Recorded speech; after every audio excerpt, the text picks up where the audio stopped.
चलिए क्लियर आ रही। चलिए यहाँ पर देखिए क्वेश्चन पहला नंबर आपसे पूछा गया है, चिरंतन का सही विलोम यहाँ पर क्या होगा। देखिए चिरंतन का विलोम क्या होता है, नश्वर होता है। आंसर यहाँ पर क्या होगा, ऑप्शन नंबर आपका यहाँ पर ए नंबर आपका होगा, चिरंतन का विलोम नश्वर होता है। अगला प्रश्न बताइए, महात्मा का विलोम क्या होता है। बहुत ही आसान प्रश्न है, महात्मा का सही विलोम आपका दुरात्मा होगा। क्या होगा, दुरात्मा। कहाँ लिखा हुआ है, ऑप्शन नंबर आपका डी होगा। अब सही है। चलिए अनुकूल का बताइए विलोम शब्द यहाँ पर क्या होगा, है ना। थोड़ा माइक डिस्टर्ब कर रहा है, इसको देखो कल सही करके दूसरा मंगाते, है ना। बीच बीच में कभी कभी वॉइस की इसमें प्रॉब्लम हो जाती है। बताइए अनुकूल का विलोम शब्द यहाँ पर क्या होगा। क्वेश्चन नंबर 3 नंबर का जवाब देना है। अनुकूल का विलोम होता है प्रतिकूल होता है। आसान प्रश्न ये भी था आपका। विहित का विलोम बताइए यहाँ पर क्या होगा, विहित। विहित का विलोम जो होता है आपका दोस्तों याद रखिएगा, निषिद्ध होता है। निषिद्ध होता है। और निर्मित का जो विलोम होता है ना, वो आपका अनिर्मित होता है। ठीक है ना। तो यहाँ पर ऑप्शन नंबर आपका ए नंबर सही होगा। विवाद, है ना, विवाद अक्सर हो जाता है, सभी लोगों ने देखा होगा। तो आपको बताना अगर विवाद है तो इसका विलोम क्या होगा। सिंपल सी बात है, अगर विवाद है तो इसका विलोम होगा निर्विराद। नीव लगा दिए, निर्विराद। ठीक है ना, निर्विवाद। ऑप्शन नंबर डी आपका सही होगा। संवाद नहीं, ऑप्शन नंबर डी होगा। 5 नंबर का डी है, निर्विवाद। हाँ बहुत बढ़िया, बिल्कुल करेक्ट आंसर है। विस्तार, विस्तार का विलोम क्या होगा। विस्तार मतलब किसी चीज का क्षेत्र फैलाना, बढ़ाना। तो इसका होगा छोटा होगा, है ना, संक्षेप होगा। तो विस्तार का क्या होगा, संक्षेप होता है। ठीक है ना, विस्तार का संक्षेप आपका होगा। देखिए लघु, छोटा और सूक्ष्म ये क्या है, आपके पर्यायवाची हैं, समानार्थी शब्द हैं। विलोम आपका यही होगा। यहां पर आपको बताना विस्तृत का विलोम शब्द यहाँ पर क्या होगा, विस्तृत का। ठीक है, वो विस्तार था, ये विस्तृत है। और विस्तृत का यहाँ पर आपका संक्षिप्त होता है। विस्तृत का विलोम यहाँ पर क्या होगा, संक्षिप्त। आपका यहाँ पर राइट आंसर आपका यहाँ पर होगा। अगला प्रश्न बताइए, ऊधम शब्द का विलोम बताइए यहाँ पर क्या होगा। 8 नंबर बताइए, ऊधम का विलोम क्या होगा। तो ऊधम का विलोम यहाँ पे आपका आलस्य होता है। ठीक है ना, ऊधम का विलोम क्या होगा, आलस्य होता है। लग रहा है ये वाला टेस्ट लग रहा है आपका रिपीट हो गया है ना, लग रहा है इस टाइप ये वाला टेस्ट लग रहा है एक बार आपका और हो चुका है ना। ध्यान नहीं दिए, शायद आपका अभी कुछ दिन पहले ही कराया था, वही टेस्ट लग रहा आ गया है आज, है ना। कुछ हमें ऐसा लग रहा है कि ये टेस्ट अभी हमने हाल ही में करवाया था। चलो कोई बात नहीं, रिवाइज हो जाएगा आपका। अनिवार्य शब्द का बताइए विलोम यहाँ पर क्या होगा। अनिवार्य का, अनिवार्य का जो विलोम होता है आपका वैकल्पिक तो होता ही है, ऐच्छिक भी होता है। आंसर जाएगा बी और सी दोनों के साथ, है ना, बी और सी के साथ, बिल्कुल सही जवाब है। अगला प्रश्न बताइए, उन्मुख का बताइए विलोम यहाँ पर क्या होगा। उन्मुख का 10 नंबर में देखिए आपको जवाब देना है। उन्मुख का विलोम यहाँ पर क्या होगा। तो उन्मुख का विलोम होता है, उन्मुख का होगा विमुख होता है। क्या होता है, विमुख होता है। अगला प्रश्न है, दंगों में बहुत लोग घायल हुए हैं, इस वाक्य में कौन सा विशेषण निहित है, है ना। दंगों में बहुत लोग घायल हुए हैं, इस वाक्य में कौन सा विशेषण निहित है। बहुत लोग घायल हुए हैं संख्यावाचक बता रहा है कि गुणवाचक के सार्वनामिक के व्यक्तिवाचक। तो यहाँ पर आपका होगा संख्यावाचक, है ना। 11 नंबर का आपका ए नंबर होगा। क्योंकि देखिए बहुत लोग घायल हुए हैं, इस वाक्य में क्या संख्यावाचक आपका विशेषण है, देखने को मिल रहा है बहुत लोग। ठीक है ना, ऑप्शन नंबर आपका ए होगा। ईमानदार शब्द में कौन सा विशेषण आपका होगा। अगर हम ईमानदार की बात करेंगे तो ईमानदार शब्द में जो आपका विशेषण आपका होगा 12 नंबर में, वो आपका होगा गुणवाचक, है ना। अगर कोई व्यक्ति ईमानदार है तो कहीं ना कहीं उसके गुण के बारे में बता रहा है वो, तो गुणवाचक विशेषण आपका होगा। कमीज के लिए 1.5 मीटर कपड़ा चाहिए, इसमें किस कोटि का विशेषण हुआ है। 1.5 मीटर की बात हो रही है, तो 1.5 मीटर की बात हो रही है। गुणवाचक आपका हो नहीं सकता, प्रश्नवाचक आपका हो नहीं सकता, संख्यावाचक आपका हो नहीं सकता है। आंसर जाएगा परिमाणवाचक के साथ। अगला प्रश्न है आपका, इनमें से संख्यावाचक विशेषण कौन सा है। देखिए संख्यावाचक पूछा गया, काला मीठा राम हो नहीं सकता। 10 यहाँ पे क्या होगा, संख्यावाचक होगा। मेरा लड़का चतुर है, इसमें विशेषण क्या होगा, मेरा लड़का चतुर है। 15 नंबर में आपको जवाब देना है। तो यहाँ पर जो आपका आंसर होगा, हाँ यहाँ पर आपका विधेय और विशेषण, ऑप्शन नंबर आपका ए नंबर सही है। ठीक है, जो विशेषण विशेष और क्रिया के बीच अगर आए उसको हम विधेय विशेषण कहते हैं। मेरा लड़का चतुर है, चतुर यहाँ पर क्या है, विधेय विशेषण के अंतर्गत आएगा। इकहरा बदन में किस कोटि का विशेषण प्रयुक्त हुआ है। इकहरा, दोहरा, तिहरा, है ना, इस तरीके का आपने देखा होगा। और इसमें जो होते हैं ये आपके आवृत्तिवाचक होते हैं, है ना। पहला, दूसरा, तीसरा अगर होता तो ये क्रमवाचक के बारे में बताता है। आंसर आपका यहाँ पर विकल्प नंबर आपका बी नंबर बिल्कुल करेक्ट आंसर आपका यहाँ पर होगा। तुम्हारा कोट मिल गया है, इसमें किस कोटि का विशेषण प्रयुक्त हुआ है? तुम्हारा कोट मिल गया है, तुम्हारा कोट मिल गया है, इस वाक्य में आपका कौन सा विशेषण है आपका, बताइए। हाँ, संबंधवाचक होगा। कौन सा होगा? संबंधवाचक सार्वनामिक विशेषण आपका होगा, तुम्हारा कोट मिल गया है। नेक्स्ट प्रश्न है, 250 रुपए में कौन सा विशेषण निहित है? 250 रुपए में कौन सा विशेषण निहित है? 18 नंबर में आपको बताना है। तो यहाँ पर आपका हो जाएगा अपूर्ण संख्या बोधक, क्योंकि देखिए 250 रुपए में क्या, ये संख्या पूर्ण तो है नहीं, तो यहाँ पर क्या होगा? अपूर्ण संख्या बोधक होगा। विशेष के पहले लगने वाले विशेषण जैसे काला, सफेद, अच्छी, इनको बताइए कौन से विशेषण कहेंगे, है ना। जैसे हमने कहा काला घोड़ा, है ना, सफेद कुत्ता, कुत्ता सफेद भी होता है ना। तो इस तरीके से हमने कह दिया। बताइए इनमें कौन से विशेषण आपका होगा 19 नंबर में?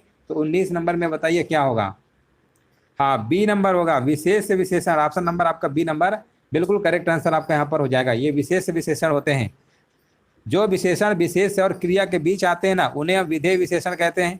जो विशेषण की विशेषता बताता है उसे हम प्रविशेषण कहते हैं। यहाँ पे आंसर आपका विशेष विशेषण के अंतर्गत आएगा। विशेषणों की विशेषता बताने वालों को क्या कहा जाता है? विशेषण की विशेषता बताने वाले को प्रविशेषण कहा जाता है। निम्नलिखित प्रश्नों में से दिए गए विकल्पों में से आपको तद्भव शब्द का चयन करना है। यहाँ पर 21 नंबर में बताइए तद्भव कौन सा है? उच्च, अंगोछा, उज्ज्वल और आद्रक लिखा हुआ है। तो 21 नंबर में जो आपका लिखा हुआ है ना, अंगोछा लिखा हुआ है। 21 नंबर का बी नंबर को ध्यान से देखिए। 21 नंबर का जो बी है ना आपका, अंगोछा क्या है? ये तद्भव आपका है। बाकी उच्च, उज्ज्वल, आद्रक, ये सब क्या है आपके? ये सब आपके क्या है? तत्सम है। ये सब आपके क्या है? तत्सम है। अब इसका अगर हम आपसे कहें तद्भव क्या होगा? उच्च का तो ऊंचा होता है, क्या होता है? ऊंचा होता है। उज्ज्वल का उजाला होता है, उज्ज्वल आपका तत्सम शब्द है, इसका तद्भव उजाला होगा। आद्रक की बात करेंगे, आद्रक तत्सम है और इसका तद्भव होता है अदरक होता है। क्या होता है आपका दोस्तों? अदरक आपका हो जाएगा। तो इस तरीके से हम कह सकते हैं अंगोछा जो है आपका तद्भव शब्द है और इसका जो तत्सम शब्द आपका होता है वो क्या होता है 21 नंबर में? तो याद रखिएगा अंग प्रौच्छा होता है। अंग प्रौच्छा इसका क्या होता है? तत्सम होता है।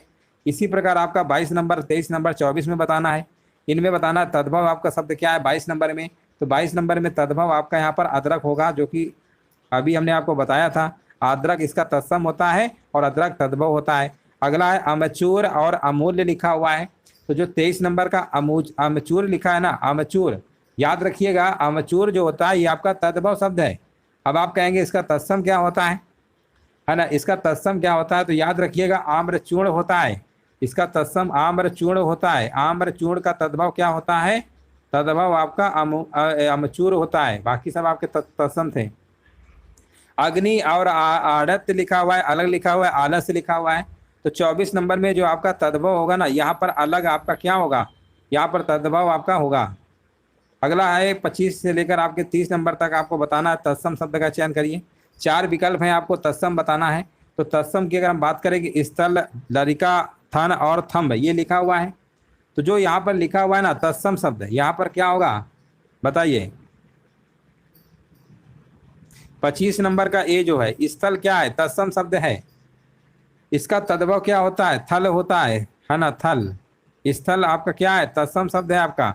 ऑप्शन आपका ए होगा। बाकी लरिका और थन या थंब ये सब आपके क्या हैं? तद्भव हैं आपके। अगला है पंक्ति परक है, पर और पड़ोसी। तो 26 का आंसर आपका जाएगा पंक्ति के साथ। पंक्ति क्या है? तत्सम शब्द है आपका। 27 में बताइए तत्सम कौन सा है? कौन सा है? द्वितीया, दूध और दी और दाई लिखा हुआ है। तो 27 नंबर को जो द्वितीय लिखा हुआ है ना, द्वितीय क्या होगा आपका? तत्सम शब्द है। इसका अगर हम बात करेंगे, हाँ हाँ बिल्कुल सही है। हाँ देखिए दूध आपका तद्भव है, इसका तत्सम दुग्ध होता है। दुग्ध का तद्भव क्या होता है? दूध होता है। और जो दिए लिखा हुआ ना, ये दीपक है। दीपक इसका क्या होता है? तद्भव होता है। ठीक है ना। तो आंसर आपका यहाँ पर क्या होगा? द्वितीय क्या होगा? बिल्कुल करेक्ट आंसर आपका यहाँ पर हो जाएगा। दी क्या? तद्भव है। चलिए आगे बढ़ते हैं। कहाँ तक आपके हो गए? 26, 27, 28 नंबर बताइए। पत्ता, परपटी और पन्ना और पछतावा। 28 का आपका बी नंबर होगा। परपटी जो लिखा है ये आपका तत्सम शब्द होता है ना। ये पपड़ी, पपड़ी इसका क्या होता है? तद्भव होता है। पपड़ी इसका क्या होता है? तद्भव होता है। परपटी का पपड़ी, ये तत्सम पूछा गया है। लंगड़ा, लड़ना, लोहार और लोस्ट लिखा हुआ है। आसान प्रश्न है। और यहाँ पर जो लोस्ट लिखा हुआ है यही आपका क्या होगा, तत्सम आपका हो जाएगा। लोस्ट जो लिखा हुआ है इसका तद्भव होता है लोढ़ा होता है। क्या होता है, लोढ़ा। याद रखिएगा, लोढ़ा जो आपका होता है वो क्या होता है, आपका लोस्ट का तद्भव होता है। ऊन का तत्सम रूप बताना है आपको। 30 नंबर में क्या होगा, तो ऊन का तत्सम आपका होता है ऊर्ण होता है, ऊर्ण। याद रखिएगा, ऊन का जो तत्सम होता है ऊर्ण होता है। अगला प्रश्न आपके सामने है और आपको बताना है, बिना पढ़ा हुआ अंश वाक्यांश के लिए एक शब्द होगा। बिना पढ़ा हुआ अंश वाक्यांश के लिए एक शब्द होगा 31 नंबर। तो 31 नंबर का आपका आंसर होगा, बिना पढ़ा हुआ जो अंश होता है उसे हम अपठित कहते हैं। जिसका मन व ध्यान दूसरी तरफ हो, जिसका मन व ध्यान दूसरी तरफ हो उसके लिए एक शब्द यहाँ पर क्या होगा। हाँ बताइए, 32 नंबर का जवाब क्या होना चाहिए। हाँ बिल्कुल सही है, यहाँ पर आपका आंसर होगा अन्य मनस्क, है ना, अन्य मनस्क यहाँ पे सही होगा। जिसका जन्म पहले हुआ हो उसके लिए एक शब्द यहाँ पर क्या होगा, जिसका जन्म पहले हुआ हो उसके लिए एक शब्द आपका अग्रज होता है। अग्रज, पहले जन्म हुआ है, अग्रज आपका होता है। अनुज का होता है पीछे जन्म लेने वाले के लिए, यानी बाद में, ठीक है ना। पहले की बात होगी तो अग्रज लगाइए, कंफ्यूज नहीं होना है। जिसकी मति झट सोचने वाली हो उसके लिए एक शब्द यहाँ पर क्या होगा, जिसकी मति जो है झट सोचने वाली हो उसके लिए एक शब्द यहाँ पर आपका दोस्तों होता है, हाँ, प्रत्युत्पन्न मति। ऑप्शन नंबर आपका ए, बी नंबर बिल्कुल करेक्ट आंसर आपका है। जिसका ज्ञान इंद्रियों के द्वारा ना हो, जिसका ज्ञान इंद्रियों द्वारा नहीं होता है उसके लिए एक शब्द आप क्या यूज करेंगे, उसके लिए आपका शब्द होता है अगोचर। क्या होता है, अगोचर। हाँ बिल्कुल, देखिए देखिए, जिसका वर्णन नहीं किया जा सकता उसको हम अवर्णीय बोलेंगे। अनियमित का मतलब होता है जो नियमानुकूल ना हो, और जो नया नहीं होता उसको हम अनूतन कहते हैं। जो नया होगा उसे नूतन, और जो नया नहीं होगा उसे अनूतन कहते हैं। तीक्ष्ण बुद्धि वाले के लिए एक शब्द यहाँ पर क्या प्रयोग करेंगे, तीक्ष्ण बुद्धि के लिए जो प्रयोग होगा आपका कुशाग्र बुद्धि आपका सही होगा। किए गए उपकार का ना मानने वाला, किए गए उपकार का ना मानने वाला व्याकरण की दृष्टि से क्या है, 37 नंबर। तो यह आपका कृतज्ञ है। क्या है, कृतज्ञ है। अगला प्रश्न है, युद्ध की इच्छा रखने वाला क्या कहलाता है। युद्ध की इच्छा रखने वाला क्या कहलाता है, उसे हम कहते हैं युयुत्सु कहते हैं। क्या कहते हैं, युयुत्सु। ऑप्शन नंबर आपका ए नंबर सही होगा। 38 नंबर का ए नंबर जिन्हें का भी आ रहा है, बिल्कुल करेक्ट आंसर आपका है। निस्प्रय का अर्थ आपको बताना है क्या होगा, निस्प्रय। देखिए इसके नाम से ही थोड़ा आपको पता चल रहा होगा, विसर्ग संधि तो लगी है। निस्प्रय, निस्प्रय का मतलब होता है जो इच्छा रहित हो, है ना, इच्छा रहित हो। आंसर क्या होगा, ऑप्शन आपका बी नंबर बिल्कुल करेक्ट आंसर आपका होगा। जो एक स्थान पर टिक कर नहीं रहता, जो एक स्थान पर टिक कर नहीं रहता उसे हम क्या बोलते हैं, उसे हम बोलेंगे आपका, देखिए बहुत सारे लोग सोच रहे होंगे गतिशील तो चलेगा, चलता ही रहेगा। अडिग मतलब क्या होता है, अडिग मतलब अपनी जगह पे अडिग रहना। लेकिन जो टिक कर नहीं रहता है ना, अस्थिर, अस्थिर, हमें बहुत लोग कंफ्यूज होंगे कि अस्थिर का मतलब होता है कि जो स्थिर ना हो, है ना। लेकिन यहाँ पर लिखा है टिक कर नहीं रहता, तो काफी लोगों को लगेगा ए नंबर, लेकिन ऐसा नहीं। यहाँ पर आंसर आपका होगा या यावर, है ना। 40 नंबर का आंसर क्या होता है, या यावर होगा। जो एक स्थान पर टिक कर नहीं रहता है उसके लिए एक शब्द आपका क्या प्रयोग किया जाता है, या यावर प्रयोग किया जाता है। काफी कन्फ्यूजन भरा प्रश्न है, लेकिन इसका आंसर आपका या यावर होगा। चलिए आगे बढ़ते हैं। देखिए कुछ ऐसे प्रश्न होते हैं जो उनको लगता है कि ये भी हो सकता है ये भी, लेकिन उसमें आंसर जो ऐसे प्रश्न हुआ करें उनको बहुत अच्छे से पढ़ा करिए, क्योंकि ऐसे प्रश्न एग्जाम में जरूर रखे जाते हैं। इनमें कौन सा वाक्य शुद्ध है, 41 नंबर बताइए। इसमें लिखा हुआ सीता ने यह कहा, है ना, सीता ने यह कहा। ऑप्शन पहले ही आपका सही है। कौन सा वाक्य आपका सही है, 42 नंबर में बताना है। बैल और बकरी घास चरती हैं, है ना, बैल और बकरी घास चरते हैं, चरती नहीं होगा, चरते हैं। ऑप्शन बी आपका सही है। इनमें से कौन सा वाक्य आपका शुद्ध है, शुद्ध वाला आपको बताना है 43 नंबर में। तो लिखा हुआ है राम ने भरपेट मिठाई खाई, राम ने भर पेट मिठाई खाई। देखो राम ने पेट भर मिठाई खाई, यह शुद्ध है आपका। यहाँ पर भर पेट पहले आएगा, पेट भर के नहीं, भर पेट मिठाई खाई। ऑप्शन आपका यहाँ पर सी नंबर सही होगा। इनमें से कौन सा वाक्य आपका शुद्ध है, लिखा हुआ है मैं आपकी सौजन्यता पर मुग्ध हूँ, 44 नंबर में आपको बताना है। और मैं आपके सौजन्य पर मुग्ध हूँ, ये वाला आपका सही होगा। मैं आपके सौजन्य पर मुग्ध हूँ, ये वाक्य क्या है, पूरी तरीके से आपका शुद्ध लिखा हुआ है। अगला प्रश्न है 45 नंबर। इसमें आपको बताना है कौन सा वाक्य आपका शुद्ध है। तो 45 नंबर में आप देखेंगे लिखा हुआ है यह ऐतिहासिक घटना है। ऐतिहासिक घटना है, ये बिल्कुल पूरी तरीके से क्या है आपका सही लिखा हुआ है।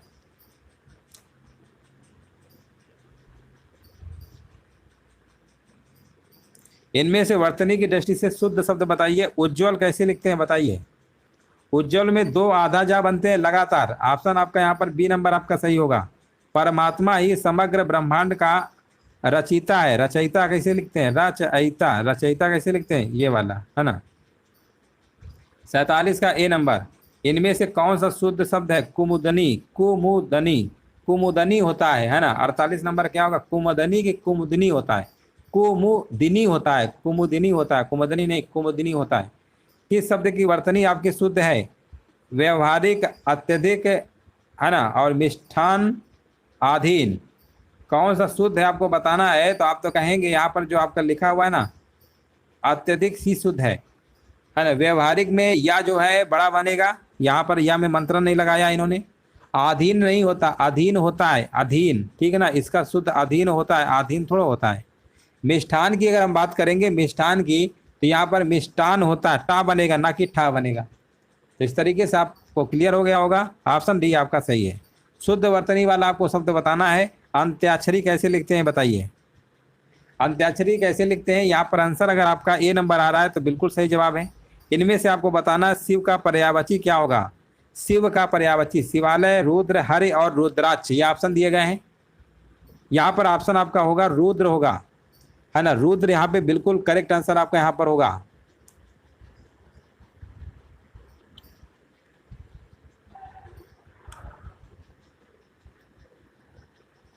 इनमें एक लहर का पर्यायवाची शब्द नहीं है ना। एक लहर का पर्यायवाची नहीं है। लहर का बताइए, लहर का पर्यायवाची कौन सा नहीं है। 52 नंबर में आपको बताना है। देखिए यहाँ पर जो दुकूल लिखा है ना, दुकूल का मतलब होता है वस्त्र से होता है। किससे होता है, वस्त्र से होता है, इसलिए ये आंसर आपका बी नंबर होगा। इनमें से एक शब्द देवता का पर्यायवाची है। देवता का बताइए। अलकेश, विबुध, अनीक और ज्योतिष लिखा हुआ है। तो आप कहेंगे जो विबुध लिखा हुआ है ना, विबुध है, यह आपका देवता का पर्यायवाची है। क्या है, देवता का है। बाकी अलकेश, अनीक और ज्योतिष की बात करेंगे, ये आपके नहीं होते हैं, है ना। ये आपके क्या, ये आपके नहीं है। और भी इसके पर्यायवाची आपके होते हैं देवता के। सूर्य, अमर, देव, आदित्य, इस तरीके के आपके होते हैं। अगला प्रश्न है, उसमें विबुध भी आता है आपका, विबुध भी आपका आता है देवता में। बागीचा, बगीचा का बताइए पर्यायवाची शब्द यहाँ पर कौन सा है 54 नंबर में। तो आप कहेंगे बगीचा का जो पर्यायवाची होता है आपका आराम होता है ना। बागीचा का पर्यायवाची क्या होता है, आराम होता है। अगला प्रश्न है, इनमें से तुरंग शब्द का पर्यायवाची क्या है। तुरंग, तुरंग का होता है आपका पहला ही आपका होगा तुरंग, यानी वाज। वाज यहाँ पर क्या होगा, बिल्कुल करेक्ट आंसर आपका होगा। इसके और भी होते हैं, देखिए तुरंग को घोटक होता है, घोड़ा होता है ना, बहुत सारे होते हैं। तुरंग तो होता ही है, घोड़ा, घोटक। विडौजा, देखिए ये भी प्रश्न कई बार पूछा गया। विडौजा किसका पर्यायवाची शब्द है 56 नंबर। ये आपका इंद्र का होता है। किसका होता है, इंद्र का होता है। विडौजा किसका पर्यायवाची शब्द है, इंद्र का है। इंद्र के और भी हैं आपके देखो इंद्र का एक पर्यायवाची और है जो बहुत इंपॉर्टेंट है आपका, यहाँ पर कई बार पूछा भी गया है, सचीपति, है ना। ये याद रखिएगा, सचीपति भी होता है आपका और विडौजा भी होता है। ये दोनों तो आपको रट लेना है, सचीपति और विडौजा, ये दोनों ही के दोनों आपके इंद्र के होते हैं। ये अक्सर प्रश्न पूछ जाता है। बाकी आपका शक्र एक होता है, पुरंदर होता है, देवराय होता है, लेकिन ये दोनों आपके कई एग्जामों में पूछे गए हैं। ऑप्शन आपका यहाँ पर क्या होगा, सचीपति और विडौजा। मार शब्द किसका पर्यायवाची, ये भी हमने कई बार कराया। मार, है ना, ये देखिए अनंग का, अनंग का तात्पर्य कामदेव से होता है ना। आंसर क्या होगा, ऑप्शन नंबर आपका यहाँ पर बिल्कुल करेक्ट आंसर आपका यहाँ पर हो जाएगा। अगला प्रश्न है, इनमें से एक रसा का पर्यायवाची शब्द नहीं है। रसा का बताइए कौन सा नहीं है। 58 नंबर में आपको बताना है। तो यहाँ पर जो तमिस्त्रा लिखा है ना, ये आपका नहीं होगा, है ना। तमिस्त्रा नहीं है, बाकी देखिए सब है आपके, है ना। ये पर्यायवाची शब्द नहीं है। बाकी रत्न, गर्भा, धरित्री, अचला, ये सब आपके क्या है, रसा के पर्यायवाची शब्द आपके बोला गया नहीं है। बाकी ये सब हैं और ये वाला आपका नहीं होगा। मृगेंद्र का पर्यायवाची बताना क्या होगा। मृगेंद्र, मृगेंद्र का पर्यायवाची आपका होता है, क्या होता है बताइए। मृगेंद्र का आपका होगा केसरी होता है। क्या होता है, केसरी होता है। ऑप्शन आपका बी नंबर राइट आंसर आपका है। अगला प्रश्न बताइए, षटपद का पर्यायवाची शब्द यहाँ पर क्या होगा। 60 नंबर, षटपद का पर्यायवाची क्या होगा। तो 60 नंबर में देख लीजिए, जिनका भी जवाब आ रहा है ना, बी नंबर, भ्रमर होता है, बिल्कुल सही है। षटपद का पर्यायवाची क्या होता है? भ्रमर होता है। इसका भंवरा भी होता है, अली भी होता है ना, अली, कई सारे होते हैं। तो चलिए दोस्तों, इस तरीके से आपके जो 60 प्रश्न थे, आपके महत्वपूर्ण प्रश्न थे, जो आपकी प्रैक्टिस चल रही थी क्लास से, आपकी बहुत बहुत धन्यवाद आप सभी का। सभी को जय हिंद, सभी को वंदे मातरम।